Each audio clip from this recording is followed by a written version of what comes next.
Collision theory of biomolecular reaction.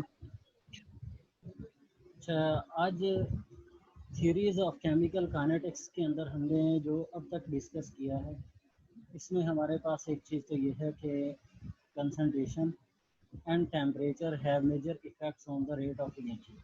कि हमने ये डिस्कस किया है कि कंसंट्रेशन और टेम्परेचर का रेट ऑफ रिएक्शन के ऊपर बहुत सबसे अहम इफेक्ट यही होता है। Collision theory views the reaction rate as the result of particles colliding with certain frequency and minimum energy.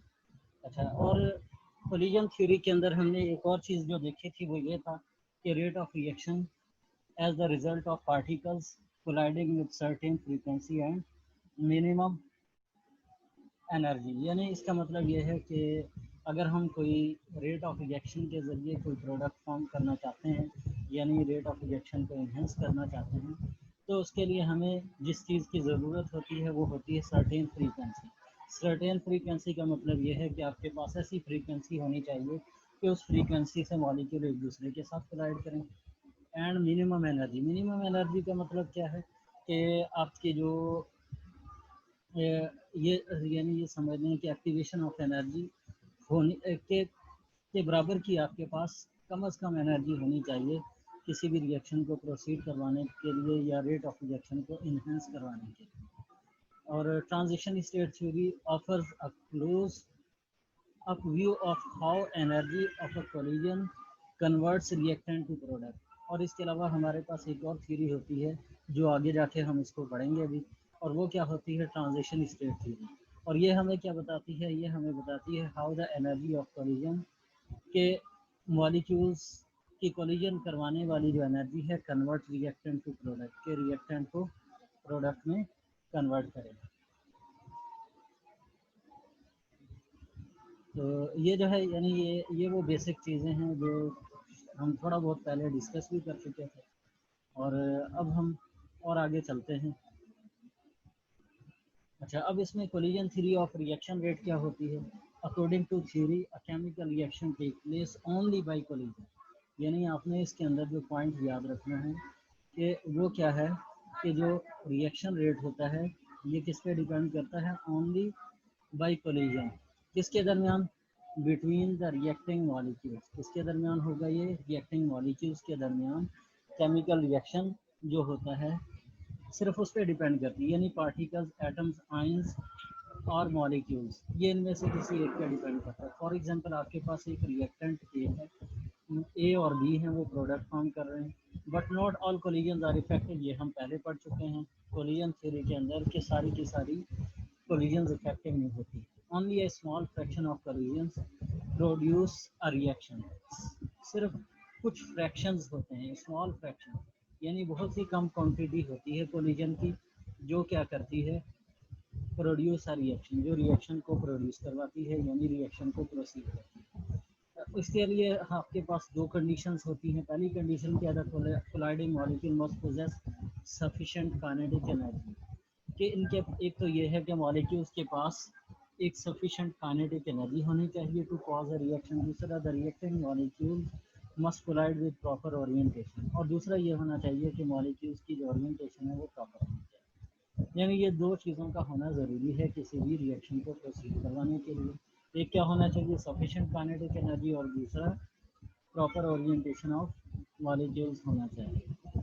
अच्छा, अब उसके बाद फिर नेक्स्ट क्या है, collision theory basis of laws में क्या है, why reactant concentration are multiply together in the rate law, how temperature affects the rate, और तीसरा what influence molecular structure on the rate. यानी ये आज का जो हमारा जो मॉडल है वो इन चीज़ों को एक्सप्लेन करेगा, जिसमें क्या है why concentration are multiply in the rate law. इसमें क्या, rate depends on the product of reactant concentration not their sum. ठीक है, यानी ये क्या होता है कि ये डिपेंड करता है, rate depends on the product of reactant concentration, reactant concentration पे डिपेंड करता है। यानी इसका मतलब ये हुआ कि आप जिस तरीके से ये आपके पास ये सामने एक डायग्राम है। अच्छा, अब ये जो डायग्राम है इसके अंदर आपके पास क्या है, आपके पास एक रेट है, ये वाला रेट इज इक्वल टू के ए बी, के इक्वल है। अच्छा, अब इसके अंदर आपके पास पहला ये है, ये ए है, 2 × 2 4 यानी 4 कोलिजन्स हो गए। यहाँ पे आपके पास 3 मॉलिक्यूल्स ए के हैं, ये वाले हैं, ये 3 मॉलिक्यूल्स हैं और 2 मॉलिक्यूल्स बी के हैं। तो ये आपस में मल्टीप्लाई होंगे तो कोलिजन कितनी बन जाएंगी, 6 कोलिजन बन जाएंगी। इसी तरह से अब आपके पास यहाँ पे रिएक्टिंग मॉलिक्यूल 3 है और इस तरफ भी 3 है, तो इसका मतलब ये है कि इसके अंदर पॉसिबल जो कोलिजन्स हो सकती हैं वो क्या हो सकती हैं, 9 हो सकती हैं। कैसे, अगर आप देखेंगे जैसे ये ए है, ये क्या कर रहा है, बी इस बी के साथ, इस बी के साथ और इस बी के साथ 3 कोलिजन कर रहा है। ये वाला भी 3 कोलिजन करेगा, 3 और 3 6 हो गई और फिर 3 ये वाला ए कर रहा है तो 9 हो गई। तो इसका मतलब ये है कि ये इस तरीके से 9 कोलिजन करेंगे। अच्छा, अब आगे अगर हम फिगर की बात करें, आगे ये क्या है, the number of molecules collision is the product not the sum, यानी ये प्रोडक्ट होता है, सम नहीं।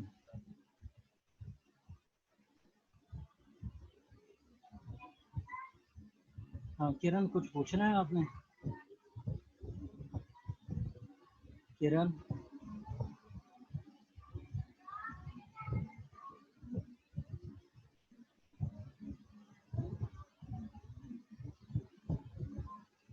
तंजीम, मंजूर, क्या पूछना चाह रहे हैं?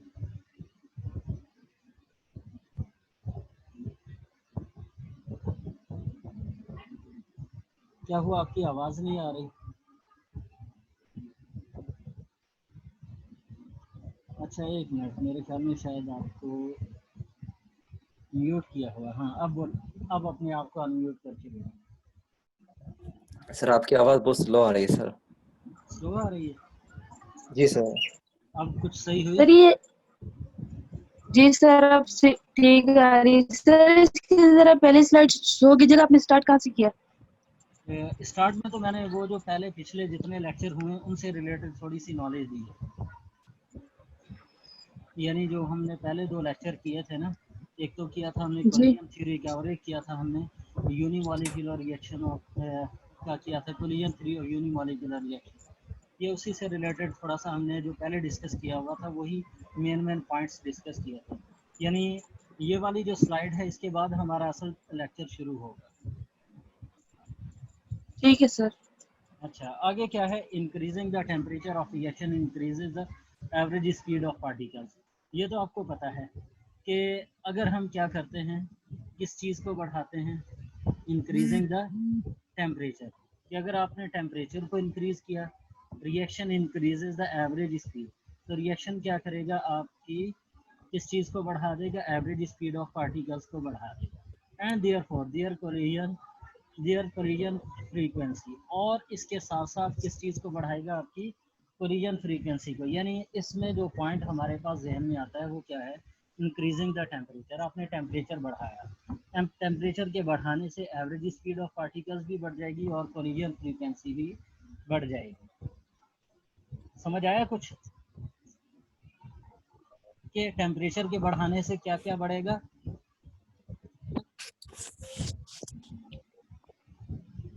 सर रिएक्शन फास्ट होगा और कोलिजन फ्रीक्वेंसी भी तेज होगी। हाँ, इसकी average speed of particles, average speed बढ़ेगी तो एवरेज काइनेटिक एनर्जी बढ़ जाएगी। और फ्रीक्वेंसी ऑफ कोलिजन का मतलब यह है कि मॉलिक्यूल्स कितनी फ्रीक्वेंटली कोलाइड कर रहे हैं।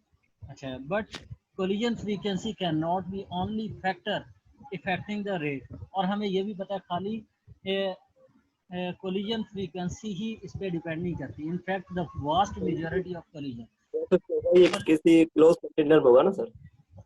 सॉरी, ये जो प्रोसेस होगा कोलिजन का, जो टेम्परेचर बढ़ाएंगे तो ये किसी क्लोज कंटेनर में होगा ना? हाँ हाँ वो होगा। और इसमें असल में ये कहा जा रहा है कि आप एक ही मॉलिक्यूल फ्रीक्वेंटली कोलाइड करता रहे, उससे प्रोडक्ट तो नहीं फॉर्म होगी। आपके पास मेजॉरिटी ऑफ कोलिजन्स का होना भी ज़रूरी है, यानी बहुत सारे मॉलिक्यूल्स आपस में कोलाइड कर रहे हैं लेकिन प्रॉपर ओरिएंटेशन से। The molecules rebound without reacting, ऐसा भी हो सकता है कि मॉलिक्यूल जो है वो बगैर रिएक्शन के वापस आ जाए। ठीक है, अब जैसे फॉर एग्जांपल इस वक्त सिर्फ और सिर्फ 25 स्टूडेंट ऑनलाइन हैं।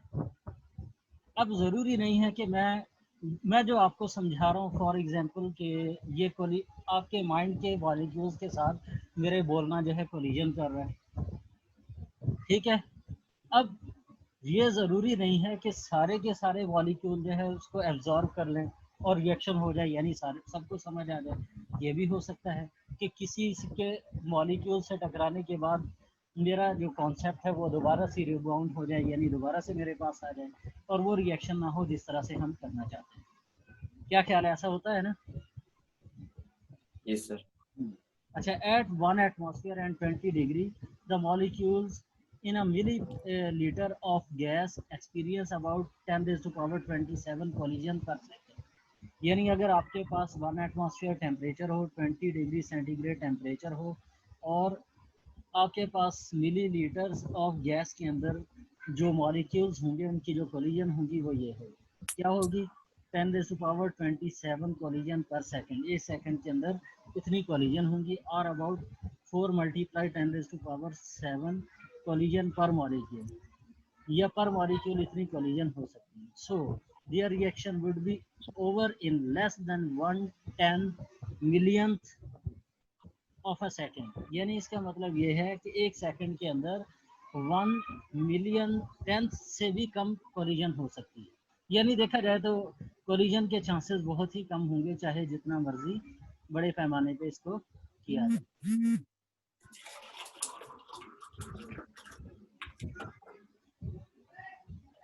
अच्छा, आगे क्या है? Every reaction has an energy threshold.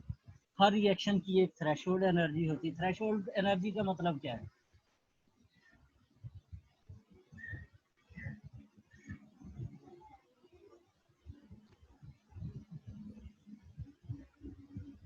Threshold energy क्या होती है? सर वो एनर्जी जहाँ पे जो है ना रिएक्शन होना शुरू हो जाए। हाँ, वो एनर्जी जहाँ पे सर रिएक्शन, वो बॉर्डर क्रॉस करने के बाद रिएक्शन होना शुरू हो जाए। हाँ, जो बॉर्डर क्रॉस, यानी एनर्जी का जो बॉर्डर है उसको क्रॉस करने के लिए जो शुरू हो, यानी हम ये कह सकते हैं कि एक्टिवेशन ऑफ एनर्जी के इक्वल एनर्जी हो। थ्रेशोल्ड तो हमारा यही होता है, ठीक है? यानी colliding molecule must exceed in order to reacting this minimum collision energy is the activation of energy. इसको क्या कहेंगे? एक्टिवेशन एनर्जी कहेंगे। The energy required to activate the molecules into a state from which reactant bonds can change into product bonds। ठीक है? According to collision theory क्या है? Only those collisions with enough energy to exceed EA can lead to reaction। यानी वो molecule जिनके पास activation of energy से ज़्यादा energy होगी वही रिएक्शन करेंगे, जिनके पास उससे कम एनर्जी होगी वो रिएक्शन नहीं कर सकते। ठीक है? अच्छा, आगे क्या? The temperature rise has two effects on moving particle. Moving particle जो है इनके ऊपर टेम्परेचर, दो तरह के टेम्परेचर इफेक्ट करते हैं। हायर कोलिजन फ्रीक्वेंसी, एक तो हायर कोलिजन फ्रीक्वेंसी है, यानी the effect of temperature on the collision frequency is only a minor effect. और दूसरा higher collision energy. Higher collision energy का मतलब है the effect of temperature on the collision energy is a major factor.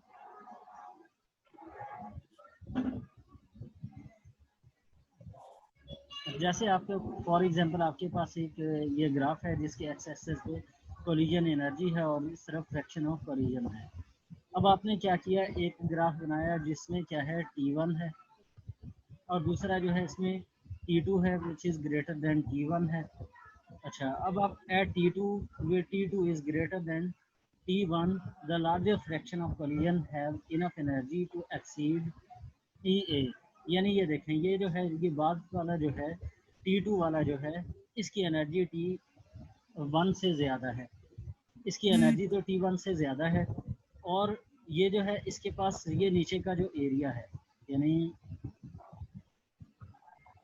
इसको आप इस तरह से समझ लें कि ये जो एरिया है, यानी यहाँ से जो स्टार्ट हो रहा है ये हो गया और ये वाला जो एरिया है ये इसके साथ साथ जो जा रहा है, यानी ये जो इसके साथ साथ जो एरिया जा रहा है इसको अगर आप देखें, ये वो एरिया है जो ज़्यादा है। ज़्यादा होने का मतलब क्या है कि ये वो एरिया है जहाँ प्रोडक्ट ज़्यादा से ज़्यादा बन रहे हैं। यानी the effect of temperature on the distribution of collision energies at the higher temperature T2 और larger fraction of collision occurs with enough energy. यानी इसका मतलब ये है कि अगर आपने टेम्परेचर बढ़ाया, टेम्परेचर बढ़ाने से फ्रीक्वेंसी ऑफ कोलिजन भी बढ़ जाएगी। क्यों? मॉलिक्यूल तेज़ी से मूव करेंगे। जब मॉलिक्यूल तेज़ी से मूव करेंगे तो फिर क्या होगा, फ्रैक्शन ऑफ कोलिजन जो है वो बढ़ जाएगा। जब फ्रैक्शन ऑफ कोलिजन बढ़ जाएगा तो इसका मतलब ये है कि आपका रिएक्शन रेट जो है वो भी फास्ट हो जाएगा। मज़ीद आगे चलते हैं। At a given temperature the fraction of molecule collision with energy greater than और equal to activation of energy is given by. अब ये क्या होगा, आपके पास क्या होगा, फ्रीक्वेंसी ऑफ कोलिजन एफ जो होगा वो minus E A upon R T के इक्वल होगा। इस इक्वेशन को आपने खास तौर पे याद रखना है।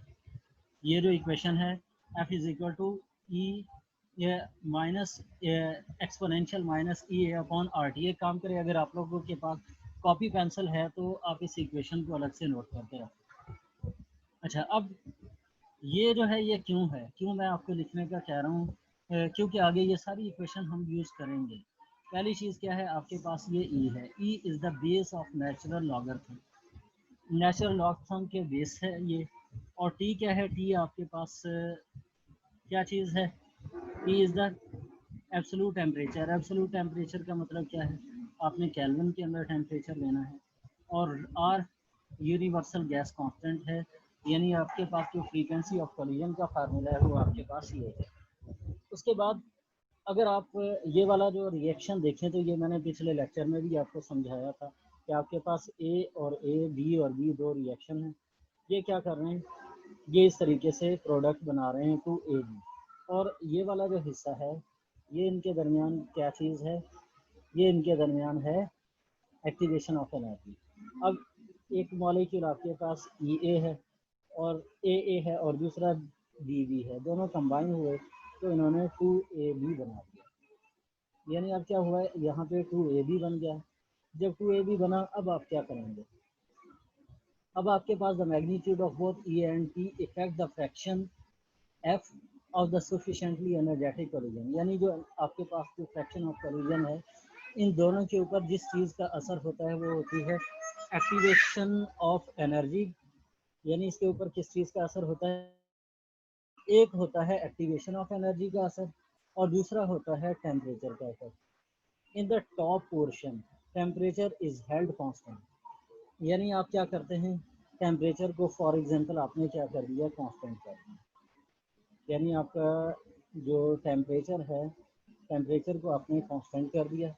And the fraction of collision sufficiently energetic collision shrinking several order of magnitude with each 25 kilojoule per mole increase in EA। यानी एक्टिवेशन ऑफ एनर्जी अगर जो EA की फॉर्म में है वो अगर 25 किलोजूल पर मोल इंक्रीज हो जाती है। In the bottom E is held constant. Bottom में क्या करते हैं, आप कांस्टेंट कर लेते हैं, लेकिन इसमें जो आपकी जो एनर्जी है वो क्या हो जाती है, nearly doubles for each 10K, her 10K में डबल हो जाती है।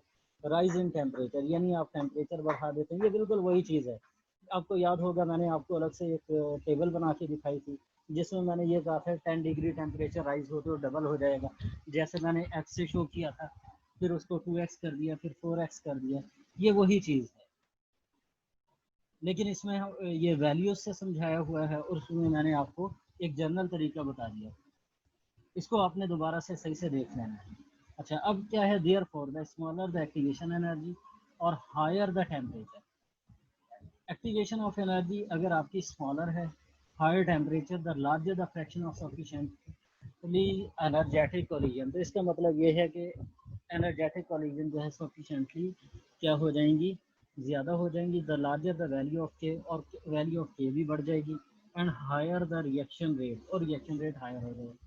यानी आपके पास क्या है, ये देखें, यानी ऊपर जो कुछ भी लिखा है वो आपको ये लाइन जो है वो पूरी की पूरा इसको एक्सप्लेन करती है। यानी आपको जो कुछ ऊपर लिख के बताया हुआ है वो उसको ये चीज़ एक्सप्लेन कर रही है। क्या, स्मॉलर EA यानी एक्टिवेशन ऑफ एनर्जी की वैल्यू कम हो और हायर टेम्परेचर, ये हायर टेम्परेचर हो तो उसके नतीजे में क्या बनेगा, लार्जर F यानी लार्जर फ्रीक्वेंसी ऑफ कोलिजन। जब फ्रीक्वेंसी ऑफ कोलिजन लार्जर होगी तो रेट ऑफ रिएक्शन भी लार्ज हो जाएगा। जब रेट ऑफ रिएक्शन लार्ज होगा तो रेट कांस्टेंट भी ज़्यादा हो जाएगा। तो इस वजह से लार्जर के हो गया, और लार्जर के हो या लार्जर रेट ऑफ रिएक्शन हो तो दोनों एक ही चीज़ हैं। यानी अगर रेट ऑफ रिएक्शन आप पहले लिख देते हैं और लार्जर के लिख देते हैं तब भी ठीक है और इस तरह भी ठीक है। और ये नीचे जो है ये बिल्कुल वही वाली डायग्राम दोबारा से आ गई है जो हम पहले डिस्कस कर चुके हैं। अच्छा, अब जो है आहिस्ता आहिस्ता हम और आगे बढ़ते जा रहे हैं इसको और कंप्लीट समझने के लिए इस पूरे लेक्चर को। How molecular structure effects rate, कैसे करता है कोलिजन मस्ट इनफ एनर्जी, ये हमने कोलिजन थ्योरी में पढ़ा था। पार्टिकुलर मॉलिक्यूलर ओरिएंटेशन इनकी प्रॉपर होनी चाहिए, यानी molecule must collide so that reacting atom make contact, कि ये एक दूसरे के साथ एक प्रॉपर कॉन्टैक्ट के साथ हो जो कि प्रोडक्ट फॉर्म करे, जिस तरह मैंने ओरिएंटेशन की आपको कुछ एग्जांपल्स भी बताई थी। अच्छा, अब हमारा आगे जो मेन है जो डेरिवेशन स्टार्ट होना शुरू हो रही है, जो कि collision theory of bimolecular reaction के लिए होगी। इसमें क्या है, in the Arrhenius equation the effect of molecular orientation is contained in the term A, यानी आप क्या करते हैं आर्हेनियस इक्वेशन के अंदर the effect of molecular orientation, यानी मॉलिक्यूलर ओरिएंटेशन का जो इफेक्ट है, effect of molecular orientation explained by the letter A आपको बताता है ओरिएंटेशन के बारे में। ये क्या हो जाएगा, ये बिल्कुल देखा जाए तो ये वही वाली थ्योरी है, यानी वही वाली इक्वेशन है जो आर्हेनियस इक्वेशन आपने पढ़ी थी, k is equal to a exponential minus e upon RT। This term a is called the frequency factor. अच्छा, अब ये जो a है, a को कहा जाता है कि ये क्या है, ये फ्रीक्वेंसी फैक्टर है, which is specific for each reaction, जो हर रिएक्शन के लिए स्पेसिफिक होता है। अच्छा, अब a को हम कैसे एक्सप्लेन करते हैं, a is equal to P Z होता है। अच्छा, अब जी क्या है, कोलिजन फ्रीक्वेंसी, और पी क्या है, orientation probability factor as ratio of the effective oriented molecules to all possible collision, यानी तमाम पॉसिबल कोलिजन की जो इफेक्टिव ओरिएंटेशन के साथ जो रेशो है वो हमें ओरिएंटेशन प्रोबेबिलिटी बताती है। यानी हम ये कह रहे हैं कि प्रोबेबिलिटी का मतलब क्या होता है, चांसेस होते हैं, यानी हम उन चांसेस की बात कर सकते हैं जो परफेक्ट ओरिएंटेशन के साथ कोलिजन हो।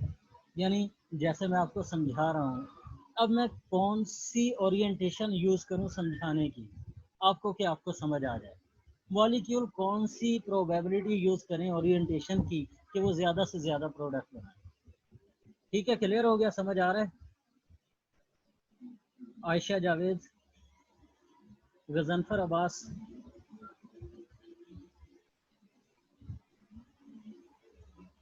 हाँ भी समझ आ रहा है ना आप सबको।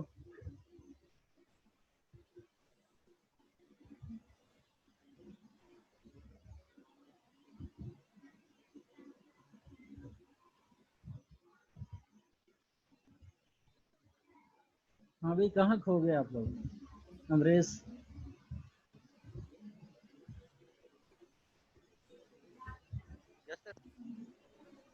हाँ, मैं ये कह रहा हूँ कि यहाँ तक समझ आ गया सबको। यस सर, आ गया। अच्छा, ये इक्वेशन साथ साथ नोट करते जा रहे हैं ना आप सब, क्योंकि Yes, sir. जब हम एंड में डेरिवेशन स्टार्ट करेंगे तो ये सारी की सारी यूज होंगी। ठीक है, ओके सर। अच्छा, अब और मज़ीद आगे बढ़ते हैं। अच्छा, ये तो एग्जांपल है, मैं आपको एक काम करूँगा कि ये वाली जो प्रेजेंटेशन है ये मैं आपको सेंड कर दूँगा। अच्छा, ये वो ओरिएंटेशंस हैं कि इफ़ेक्टिव ओरिएंटेशन कौन सी है, इनइफेक्टिव ओरिएंटेशन, ये क्योंकि हम पहले डिस्कस कर चुके थे, इसको आप देख लीजिए। अब हम आते हैं कंसीडर अ बाईमॉलिक्यूलर रिएक्शन, असल आपका काम अब स्टार्ट हो रहा है। अब बाईमॉलिक्यूलर रिएक्शन में हमारे पास क्या है, हमारे पास एक रिएक्शन है, कौन सा रिएक्शन है, ए बी है। अच्छा, अब ये जो ए बी रिएक्शन है ये क्या कर रहा है, प्रोडक्ट फॉर्म कर रहा है, यानी आपके पास एक रिएक्शन ए बी है जो प्रोडक्ट फॉर्म कर रहा है। According to collision theory the rate k of this reaction is given by, याद होगा पिछले इक्वेशन में मैंने आपको बताया था कि के जो होता है पी मल्टीप्लाई जी मल्टीप्लाई क्यू के इक्वल होगा। जी मतलब जेड जो है ये क्या चीज़ है, ये है कोलिजन, नंबर ऑफ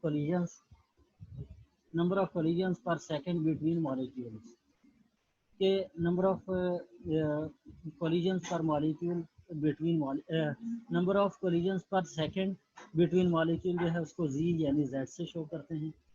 अच्छा, अब आपके पास दूसरी चीज़ जो है वो क्या है, वो है आपके पास क्यू। क्यू क्या चीज़ है, Q is the fraction of molecules which are activated, यानी एक्टिवेटेड मॉलिक्यूल्स का जो फ्रैक्शन है वो Q है। और नेक्स्ट आपके पास जो चीज़ है वो है P। P क्या है? ओरिएंटेशन प्रोबेबिलिटी फैक्टर और स्टेरिक फैक्टर, यानी मॉलिक्यूल्स के ओरिएंटेड मॉलिक्यूल्स के टकराने की प्रोबेबिलिटी जो है वो P है। According to this theory, the number of collisions per cc centimeter cube per second between the like molecules of the gas is given by, for example, आपके पास hydrogen iodide है। Hydrogen iodide क्या कर रहा है? Hydrogen और iodine form कर रहे हैं। अच्छा, अब इनके लिए जो आपके पास जो Z है, यानी ये वाला जो फैक्टर है Z जो है, ये इक्वल है 1/√2 pi sigma square V bar square N prime square, ये आपके पास है। अच्छा, अब इसके अंदर क्या होगा कि ये जो इक्वेशन है ये आप नोट कर लें। अब इस इक्वेशन के अंदर है क्या? सबसे पहली चीज़ जो इसके अंदर हमारे पास है वो है सिग्मा। सिग्मा का मतलब क्या है? Collision diameter of the molecule. अच्छा, ये जो कोलिजन डायामीटर की ये वाली जो इक्वेशन है, ये जो है ये वो है गैस, यानी गैसियस रिएक्शन से ये हमारे पास कोलिजन डायामीटर आता है। ये क्योंकि हमारे सिलेबस का हिस्सा नहीं है तो हमने क्या किया, जस्ट इसकी इक्वेशन को ले लिया, क्योंकि इसको अगर ड्राइव करेंगे तो ये काफ़ी लंबी चौड़ी डेरिवेशन हो जाएगी, तो फिर स्टूडेंट्स के लिए भी प्रॉब्लम होगी कि और इतने, यानी अगर आपको 4 या 5 नंबर का क्वेश्चन दिया जाए और उसको सॉल्व करने के लिए आपको 1 घंटा लग जाए तो आपका टाइम वेस्ट होगा। तो हमने इसकी आसानी के लिए हमने ये किया कि सिर्फ कोलिजन डायामीटर की गैसेस वाले चैप्टर में से, फिजिकल केमिस्ट्री का जो गैसेस वाला चैप्टर है उसमें से हमने सिर्फ कोलिजन डायामीटर की ये इक्वेशन ले ली, जो क्या है 1/√2 pi sigma square V bar square N prime square ले लिया। अब सिग्मा क्या है? Collision diameter of the molecules है। यानी अब आपके पास क्या चीज़ है? आपके पास ये जो है कोलिजन्स पर सेंटीमीटर क्यूब पर सेकंड के लिए हमारे पास ये जो इक्वेशन, इसके अंदर सिग्मा जो है वो कोलिजन डायमीटर ऑफ मॉलिक्यूल्स को शो करेगा। और दूसरी चीज़ हमारे पास जो है वो है वी बार। वी बार का मतलब average velocity of molecules in centimetre पर सेकंड, यानी आपके पास क्या होगा? एवरेज वेलोसिटी ऑफ मॉलिक्यूल्स की एवरेज वेलोसिटी। वो कैसे? क्योंकि आपके पास जो कंटेनर यूज़ हो रहा है उसमें एक मॉलिक्यूल नहीं है। अगर एक मॉलिक्यूल होता तो हम खाली वेलोसिटी की बात करते हैं। अब क्योंकि इसके अंदर, जैसे फॉर एग्जांपल मैं एक काम करता हूँ कि यहाँ पे आपको शो कर देता हूँ कि एक कंटेनर है ये। अच्छा, अब इस कंटेनर के अंदर फॉर एग्जांपल एक मॉलिक्यूल है। अब इस मॉलिक्यूल की आपने वेलोसिटी लेनी हो तो हम कहेंगे कि velocity of molecule, one molecule कह लें। ये जो है velocity of 2 molecules, velocity of 3 molecules, velocity of 4 molecules, velocity of 5 molecules, velocity of 6 molecules. अब ये तो बढ़ते जा रहे हैं। फॉर एग्जांपल 1000 मॉलिक्यूल हो गए। अब उनकी वेलोसिटी को फाइंड करना बड़ा मुश्किल काम हो जाएगा। फिर हम क्या करेंगे? इनकी एवरेज वेलोसिटी ले लेंगे। अच्छा, अब लास्ट चीज़ हमारे पास एक और चीज़ जो है वो है एन प्राइम। एन प्राइम क्या है? नंबर ऑफ मॉलिक्यूल्स पर सीसी।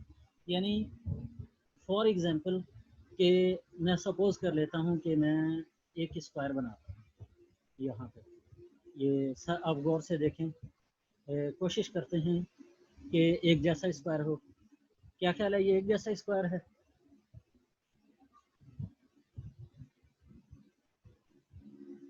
हाँ, कौन बताएगा?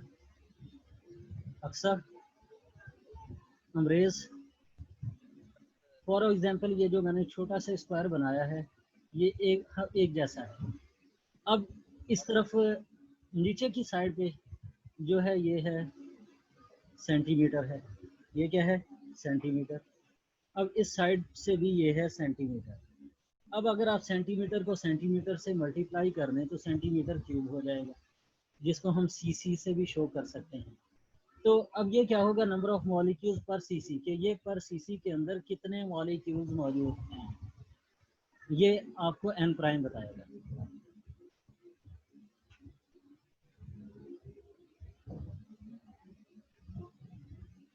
अच्छा, आगे क्या है? Collision frequency.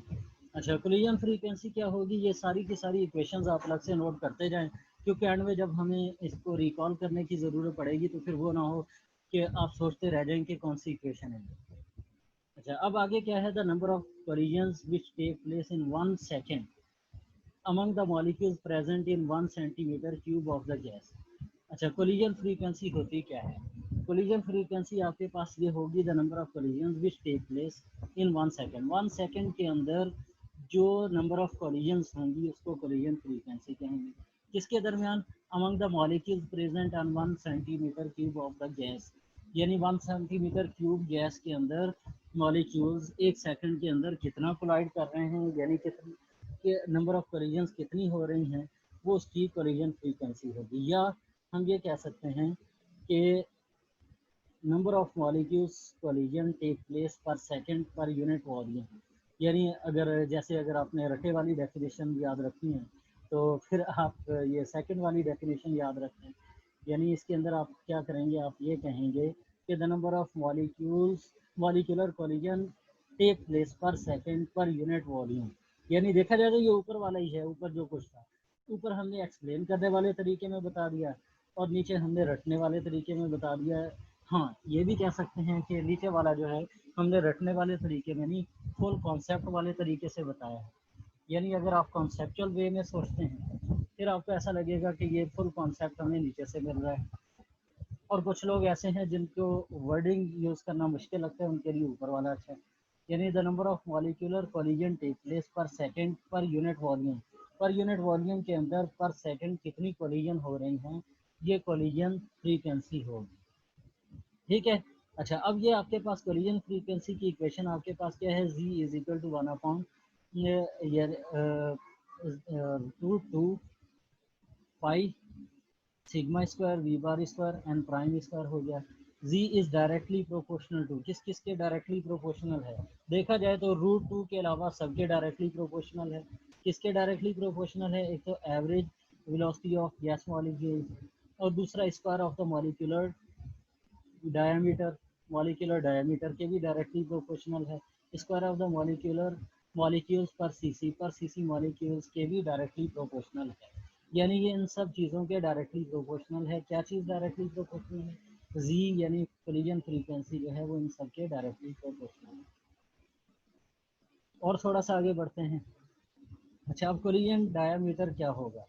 The closest distance between the centers of the two molecules take part in collision is called collision diameter। जैसे आपके पास ये डायग्राम है, इस डायग्राम को आप थोड़ा सा गौर से देखें, थोड़ा क्या बल्कि पूरे ही गौर से देखें। आज बड़ा इंटरेस्टिंग टॉपिक चल रहा है और बड़ा मज़ा भी आ रहा है समझाने का। अब ये नहीं पता आपको समझने का मज़ा आ रहा है या नहीं। आ रहा है सर। आ रहा है, वेरी गुड। ये हुई ना बात, अब तो मैं और एनर्जेटिक हो गया। सर आप किसका कह रहे थे कि वो हम पूरा ड्राइव नहीं करेंगे, उसमें एग्जाम में बहुत टाइम लग जाएगा? मैं ये कह रहा था कि जो कोलिजन फ्रीक्वेंसी जो z की जो इक्वेशन हमने यूज़ की है 1/√2 वाली जो इक्वेशन है, उसको अगर हम ड्राइव करेंगे, ये जो है गैसेस वाले चैप्टर में है। हमने क्या किया है, उसमें से सिर्फ और कोलिजन फ्रीक्वेंसी की इक्वेशन को ले लिया है, उसको ड्राइव नहीं किया। उसकी हेल्प से हम बाकी पूरी इक्वेशन को ड्राइव करेंगे, क्योंकि अगर उसको करते हैं तो वो जो और इसमें लग जाएंगे और फिर आपका वो सारा आपका एक ही लेक्चर काउंट होगा। Okay sir. अब हम कोलिजन डायमीटर तो सबको पता है ना, यानी हम ये कह सकते हैं कि दो, फॉर एग्जांपल जैसे आपके पास एटम्स हैं, उनके दरमियान जो डिस्टेंस होगा उसको कोलिजन डायमीटर कहेंगे। अच्छा, और आगे बढ़ते हैं कोलिजन डायमीटर के बाद। अब the value of average velocity of the molecules is given bye, ये भी एवरेज वेलोसिटी यानी ये जो मीन स्क्वायर वेलोसिटी भी कहा जाता है गैसेस के अंदर, ये वो चीज़ है, ये होती है वी बार। वी बार किसके इक्वल होगी? V bar is equal to किसके इक्वल है? किसके इक्वल है? लगता है आज सारे सो रहे हैं। Sir square 8RT upon pi M. हाँ, ये है square root 8RT upon pi M के इक्वल होगा। अब आप क्या करते हैं, substituting this value in equation 2, यानी आपके पास जो कोलिजन फ्रीक्वेंसी की जो इक्वेशन थी z वाली, उसके अंदर अब हम क्या कर रहे हैं, v बार की जगह पुट करेंगे। ये देखें, ये इक्वेशन पहले आपको लिख के दिखा दी कि ये वाली equation 1/√2 pi sigma square V bar square N prime square. अब ये जो वी बार स्क्वायर है इसकी जगह पे हमने ये वाली ऊपर वाली वी बार की वैल्यू पुट कर देनी है। अब अगर आप नोट करें ये जो है, ये मैं एक काम करता हूँ, इसको अलग कलर से शो कर देता हूँ कि ये देखें यहाँ से लेके यहाँ तक का जो हिस्सा है, इस हिस्से ये तो पूरे का पूरा वैसे का वैसे ही है, सही है। ठीक है। और ये वाला जो है वी बार वाला जो हिस्सा है यानी एवरेज स्क्वायर एवरेज वेलोसिटी वाला जो है, उसकी जगह पे हमने एवरेज वेलोसिटी की वैल्यू पुट कर दी, यानी क्या पुट कर दिए, square root 8 RT upon pi N. अब एन प्राइम स्क्वायर वैसे क्या वैसे आ गया। अब अगर आप ये देखें कि नीचे भी हमने क्या किया, ये पूरे का पूरा वैसे ही लिख दिया, कोई चेंज नहीं किया। हाँ अलबत्ता ये वाली जो इक्वेशन है इसमें हमने 8 जो है इसको 2 मल्टीप्लाई 2 की फॉर्म में लिख दिया। अच्छा RT अपॉन पाई लिख दिया। अच्छा ऐसा हमने क्यों किया है, सोचने की बात ये है। इसको मैं एक काम करता हूँ कि अलग से करके दिखा देता हूँ इसको हम क्यों कर रहे हैं। फॉर एग्जांपल आपके पास ये एक रूट है। अच्छा अब इस रूट को हम सॉल्व करना चाहते हैं।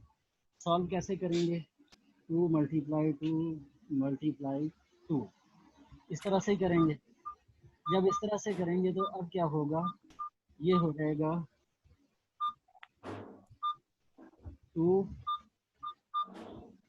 मल्टीप्लाई 2। अब ये जो एक 2 है उसके ऊपर क्या आ जाएगा, इसके ऊपर स्क्वायर आ जाएगा, यही होगा ना, और साथ ये रूट है। अगर हम इसको अलग करके लिखते हैं तो ये क्या हो जाएगा, 2 के स्क्वायर के ऊपर रूट है मल्टीप्लाई फिर 2 के ऊपर आपके पास रूट है। स्क्वायर से रूट कैंसिल, आपके पास बच गया 2 और रूट 2 बच गया। यही चीज़ आपको इस यहाँ पे ये मिल रही है, यानी ये वाला हिस्सा अगर आप गौर से नोट करें तो ये यही चीज़ आ रही है, 2 और 2 रूट और 2 आ रहा है। ये हमने क्यों किया, यानी हमने क्या किया, इसमें से 8 को बाहर निकाल लिया है। निकालने के बाद अब आपने नेक्स्ट क्या काम किया, ये जो रूट 2 था ये और ये रूट 2 इनको हमने कैंसिल कर दिया, इनको हमने कैंसिल किया। बाकी pi sigma square RT upon pi M वैसे क्या वैसे एन प्राइम स्क्वायर आ गया। ठीक है, क्लियर हो गया यहाँ तक आपका। ये सर ये एक जो 2 पर अनरूट खत्म हो गया था ना, एक पर रह गया था, तो फिर सर यहाँ पर दोबारा दोनों समझिएगा सर। नहीं ये देखे ना, ये जो है इसको मैंने जो सॉल्व करके दिखाया था आपको, तो उसके बाद 2 रूट 2 बन गया था। 2 तो आपके पास ये हो गया, ये वाला हिस्सा हो गया आपका 2, ठीक है, और ये वाला हो गया रूट 2, वो जो मैंने आपको अभी सॉल्व करके दिखाया था। यस 2 रूट 2 मैंने रूट 2 को पहले लिख लिया, 2 को बाद में लिख लिया। अब आपने क्या किया, इनको आपस में कैंसिल कर दिया, यानी रूट 2 को और ये वाला ये जो नीचे रूट 2 है अपॉन में इसको कैंसिल कर दिया। तो यस जब हमने इसे कैंसिल कर दिया अब आपके पास खाली क्या बचा, खाली आपके पास ये 2 बच गया, सही है ना, खाली आपके पास ये 2 बचा।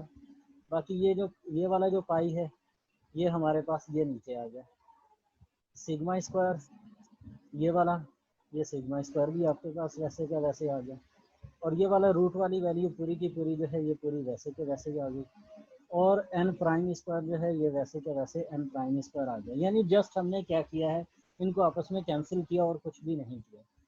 मेरे ख्याल में अब तो समझ आ जाना चाहिए। ये तो मैंने 3 या 4 क्लास के बच्चों को जैसे मल्टीप्लाई करना सिखाया जाता है उस तरीके से मैंने बताया।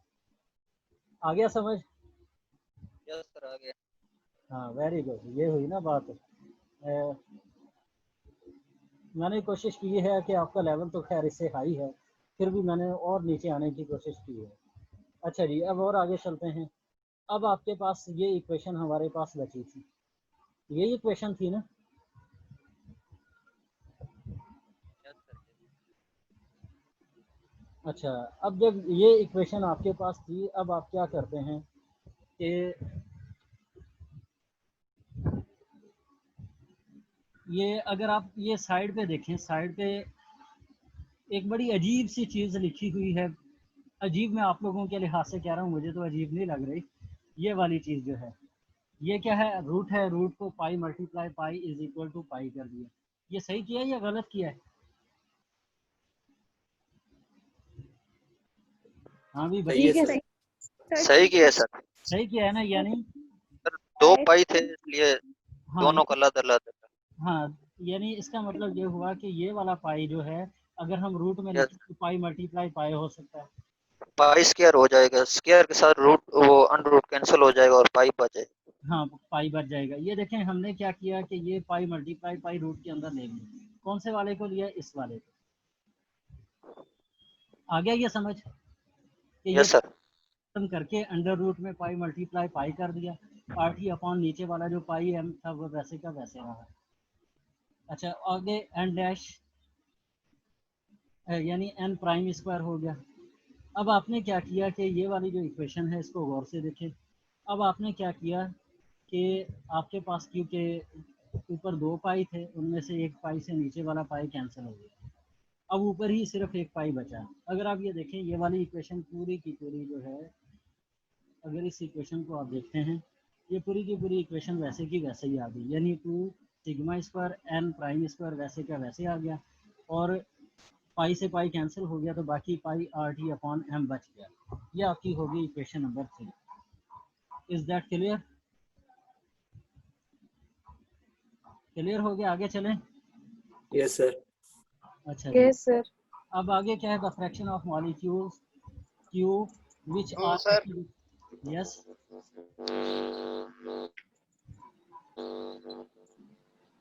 सर जी जी बोले, सुन रहा हूँ।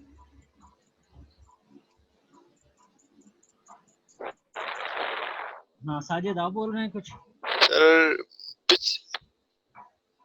जी सर पिछले वाले स्लाइड में जी जी हाँ पीछे वाली स्लाइड में क्या है?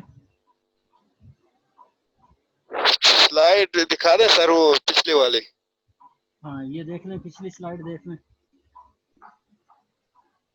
इसमें मैं ये सर इसमें जो पाई है उसको अंडर रूट में कैसे लिखा हमने सर?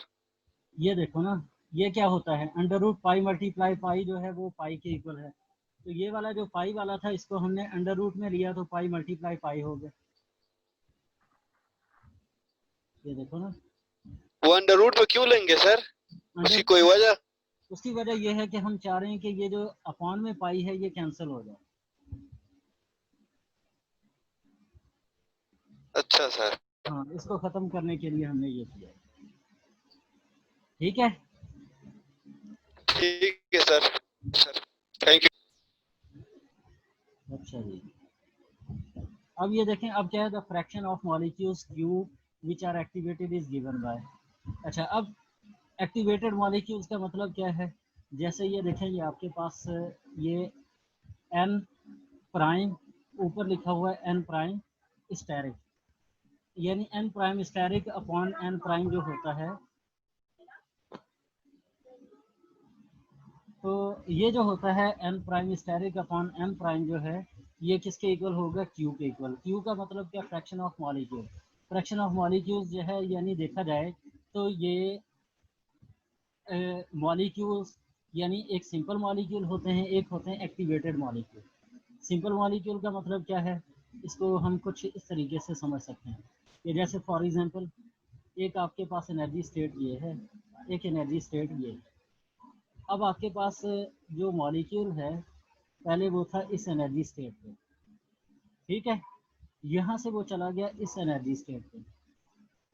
अब जो इस एनर्जी स्टेट पे ये जो मॉलिक्यूल था वो हो फॉर एग्जांपल वो है आपका n प्राइम, और जो आपका इस एनर्जी स्टेट पे मॉलिक्यूल है ये है n प्राइम स्टेरिक है, यानी इसमें स्टेरिक शो होगा या नहीं। तो ये क्या है? ये आपके पास है n प्राइम स्टेरिक है।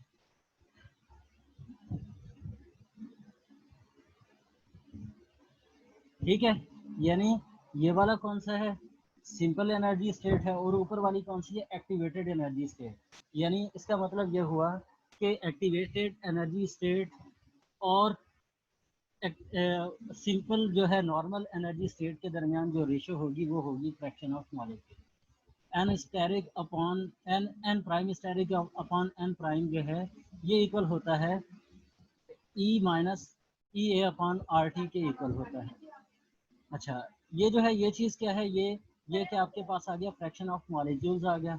अच्छा अब आप क्या करते हैं, इसको किस तरीके से समझते हैं, यानी अब आपके पास ये चीज़ आ गई। ये क्या है, अगर आप गौर करें तो ये बिल्कुल वही वाली चीज़ है जो आपने किसके अंदर पढ़ी थी, आर्हेनियस इक्वेशन के अंदर, कि exponential minus E upon R T, where N prime is the number of activated molecules, यानी एन प्राइम क्या शो करेगा, एक्टिवेटेड मॉलिक्यूल, यानी जो ऊपर जाके एक्टिवेट हो चुके हैं। Possessing an energy EA out of the total number of molecules n prime per cc of a gas at temperature T, यानी पर सेंटीमीटर क्यूब मॉलिक्यूल जो है जो नॉर्मल स्टेट में है उनका और इसका रेशो है। Put the value of Z and Q in equation 1। आपके पास इक्वेशन 1 कौन सी थी, ये वाली थी, K is equal to P multiply Z multiply Q। अब आपने क्या किया, P वैसे क्या वैसे रहने दिया, अब 2 sigma square N prime square 2, फिर आगे root pi R T upon M, और क्यू जो है क्यू की जगह पे आपने ये पुट कर दिया exponential minus E upon R T. अच्छा it can be concluded that, इससे हमें क्या अंदाज़ा होता है, collision of only properly oriented molecule possessing energy greater than E A will result into the reaction, यानी इसके नतीजे में क्या होगा, आपको रिएक्शन मिलेगा। ठीक है ना, यानी हमने किया क्या है, ये जो हमने Q और Z की वैल्यूज निकाली थी इसको हमने K वाली इक्वेशन के अंदर पुट कर लिया।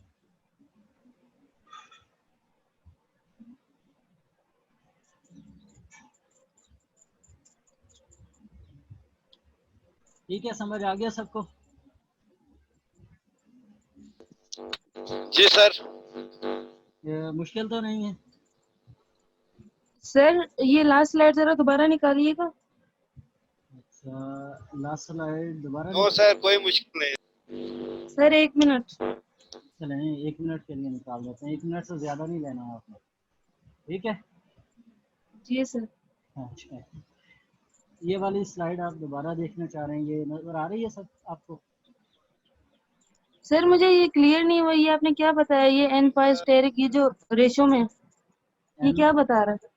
मैं ये कह रहा हूँ कि कौन सी लास्ट वाली इक्वेशन? नहीं ये ऊपर वाली, ये Q is equal to N pi steric divided by N prime, इसका क्या मतलब? मैं ये कह रहा हूँ कि आपके पास एक लोअर एनर्जी स्टेट है, एक हायर एनर्जी स्टेट है, इन दोनों के दरमियान जो एनर्जी का जो गैप है वो इक्वल होता है exponential minus E upon R T के इक्वल होता है। ठीक है, यानी इनके दरमियान एनर्जी का जो गैप होगा वो किसके इक्वल होगा, इसके इक्वल होगा exponential minus E upon R T के इक्वल होगा। अब ये क्योंकि क्यू के इक्वल है, फिर हमने क्या किया, ये वाला जो क्यू है इसकी जगह पे ये वाली आर्हेनियस वाली वो जो इक्वेशन थी E exponential minus E upon R T इसके अंदर पुट कर दिया। इस तरह से अब आपके पास बाई मॉलिक्यूलर रिएक्शन की जो कंप्लीट इक्वेशन बन रही है वो ये, ठीक है?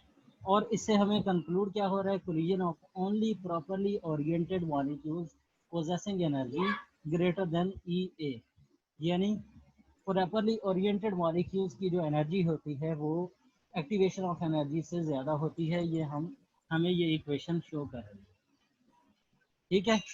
जिसके अंदर हमने क्या किया, पीछे की जितनी भी इक्वेशन थी वो सारी की सारी यूज़